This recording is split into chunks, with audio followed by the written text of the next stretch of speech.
Good evening. My name is Melissa, and I'm interviewing you on my platform, The Distorted Reality.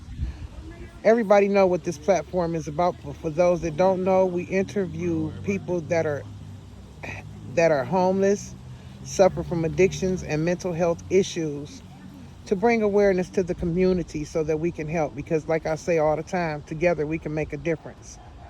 So, could you please tell me what's your name? Joshua, Joshua, how old are you? 40. 40. And what do you suffer from? What addictions do you suffer from? My addiction's more or less to the streets itself. I like whatever the girl likes I'm with.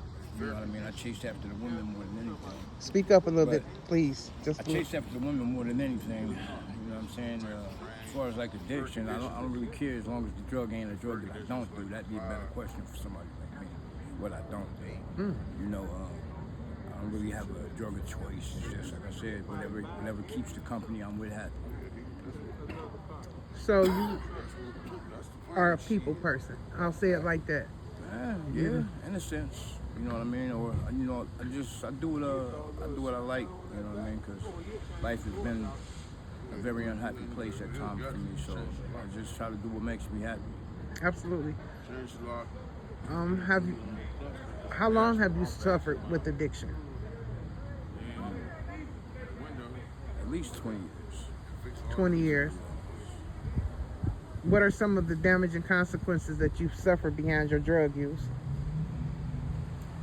That's catch 22.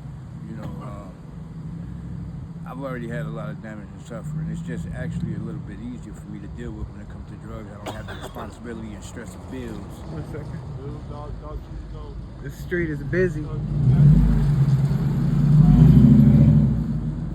Hold on 1 second. All right, I'm back. Yeah. Sorry for the noise. It's all right. Like as I was saying, no, you don't have the responsibility of bills. I don't have to worry about people that care about me getting their feelings hurt because they don't like what I'm doing. I also don't got to worry about hearing people tell me they don't like what I'm doing. You know what I mean? Because for me, it's more or less a place to solace. And it's sad to say, but that's just the kind of life I've had. You know what I mean? It hasn't been very lovey-dovey per se. In actuality, for me, you know what I mean, turning to drugs or turning to being by myself is a better place. You know what I mean? I wouldn't call it a negative spot. It's negative because it is negative. You know what I mean? I It's not understand. good to be around people that don't care about you. But it's better for me because, you know, the people that don't care about me in the streets, I don't care about them. You know, it's the other place where the people that don't care about me, I love them to death. And that to me is the worst. I understand it. I totally understand it. And we're going to come back to that. We're going to elaborate on that a little bit more just to bring more awareness to the public, so they'll understand exactly where you're coming from. Um, how old were you when you first ever started using what they consider drugs? And that includes weed because at the time when you have started, weed wasn't legal. They Right, frowned right. upon it. So let's talk to them and tell them what started you to using drugs and how old you were when you started. That's a little bit of a I say, all You right. can elaborate. I was 16 when I first got my first sip of alcohol. Um, I was actually around 18 when I really started getting drunk. From there, it transpired into So it was progressive. yeah, it was definitely progressive. I was in my late 20s by the time I tried cocaine, and then take that back. I tried LSD and I fell in love with LSD when I was 20. Actually, no, I was about 16. But I fell in love with LSD. I like the psychedelics, the way it feels. It always made me laugh. You know what I mean? I didn't Hmm. have to do many sit-ups to keep a six pack, but I used to love that. You know what I mean? Just to be able You're to very laugh. witty, I noticed. But that was the best part about that. Um, uh, but after that, it just got progressive. It got worse, as did my life. You know what I mean?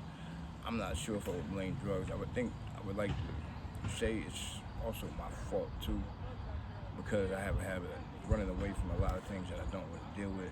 You know, fight or flight syndrome. I usually pick flight because I don't really fight for nothing that it's just, I don't know, maybe just enough love involved in it. You know what I mean? That'd be my kids or something like that, maybe. But I have a good relationship with them How many kids do you have? too. Were you ever married? No, sad to say, that's the only thing I ever wanted out of life.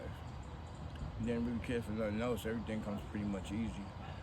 A savant of sorts. You know what I mean? I knew how to draw when I first picked up a pencil, ride bikes, all of that. Always the top of my class.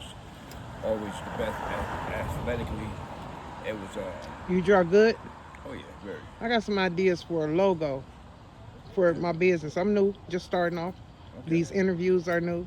So definitely we need talent on the team. And all of us are talented in our own way, Yeah, you know.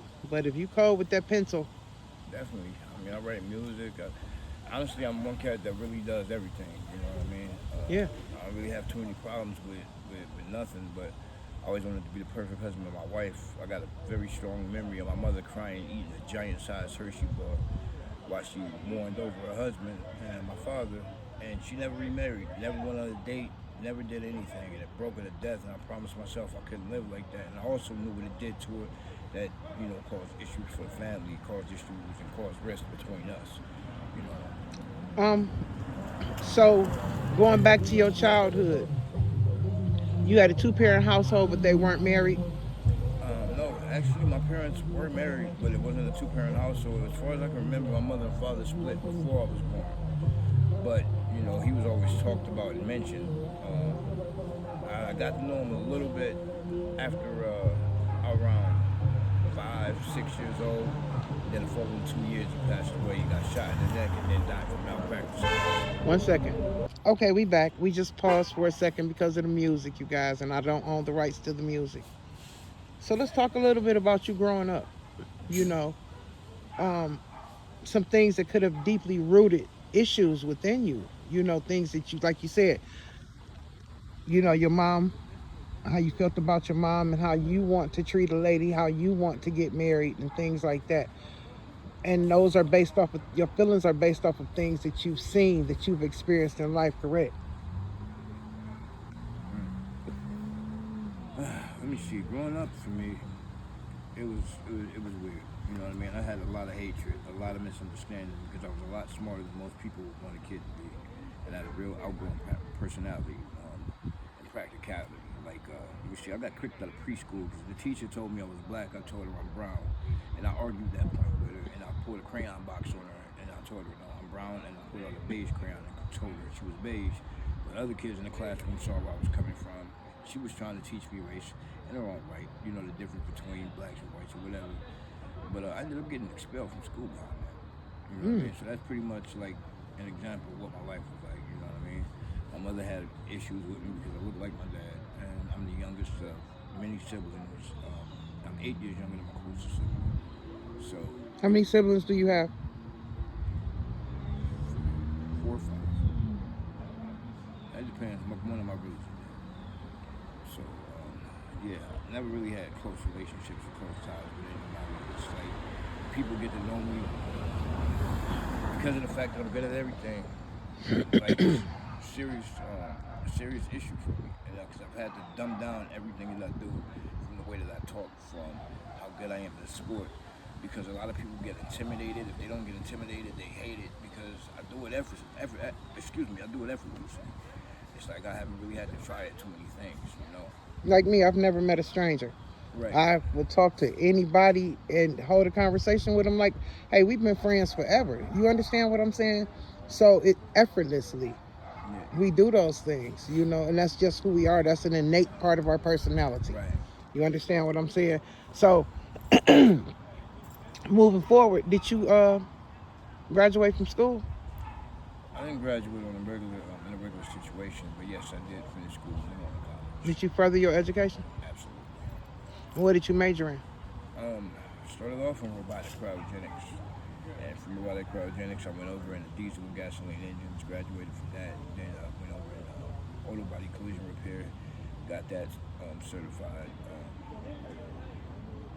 Started going for psychology. That didn't fall through. It was also due to a criminal history that I couldn't possibly get a job in that field. So that just deterred me from going back to school and learning anything else. Well, we're going to get to a part 2 of this video in a couple days. So we're going to end it here. But just give some advice to people that are down and out. They feel bad about their situation, and what have you done to pull yourself up out of some of the situations you were in to make yourself feel better without using? I don't compare my life to other people's anymore. I live my life to the best of my ability, and I find perfection in being myself, not being anything else. People say there's no such thing as perfection, but there is. You're only you, and always remember that. Because you see somebody else with something, don't look at it like, oh, I ain't got it. Just be happy with what you got. Find happiness in yourself, and it spreads everywhere else. All the time. All the time. That's a good interview. I thank you very much, and it was a pleasure talking to you. Thank you.